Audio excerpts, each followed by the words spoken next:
shirkan oo ka dhacay xafiiska maayir ku-xigeenka caasimadda Hargeysa ayaa waxa uu dhaxeeyay iskaashatada City Bus ee caasimadda Somaliland Hargeysa iyo maayir ku-xigeenka caasimadda Hargeysa iyo xubno kamid ah xildhibaanada golaha deegaanka ayaa waxa laga hadlay in qiimaha ay kordhiyeen iskaashatada City Bus ay hoos u dhigaan oo ay ku soo celiyaan halkii ay hore ahayd 1500 maalmihii ugu dambeeyay ayaa iskaashatada City Bus iyo basaska caasimadda Hargeysa u kala goosha ay ka dhigeen qiimaha lagu raaci jiray 2000 oo shilinka Somaliland maayir ku-xigeenka caasimadda Hargeysa ayaa ku dhawaaqay in qiimahaasi la joojiyay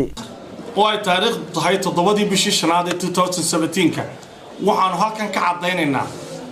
annaga oo dawladda hoose iyo iskaashatadii City Bus in aan wax la kordhiyay oo sixirka lacagta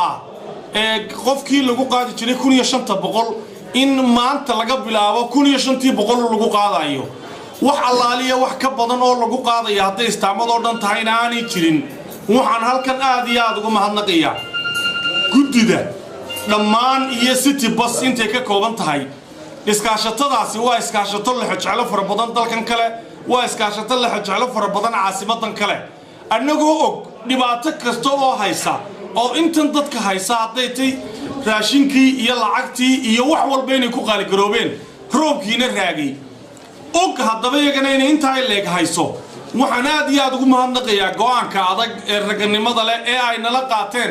ee ah in aanay dadka waxba ku dalacin 1500 la'aan senti lagu darin sidoo kale waxa isaguna halkaasi ka hadlay gudoomiyaha iskaashatada City Bus Mudane Cabdiraxiin oo sheegay inay qaadanayaan awaamirta ka soo baxay dawladda hoose caasimadda Hargeysa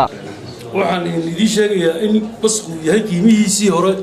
oo aan waxba laga kordhin markaan wada ku soo cabanay maayirka caasimadda maayir ku-xigeenka caasimadda wuxuu noo sheegay dhibaatooyin fara badan hawlo fara badan oo aan horeba u ogeyn horena TV-ga uga sheegnay in dhibaato fara badan jirto waana la qaadanay imika laga bilaabana basku waana 1500 shilin annaga iyo maamulkii sare ee ururkuna waan wada fadhinaa sidaas aan ku qaadanay Cabduqaadir Cabdullaahi Nuur telefishinka qaranka Somaliland Hargeysa.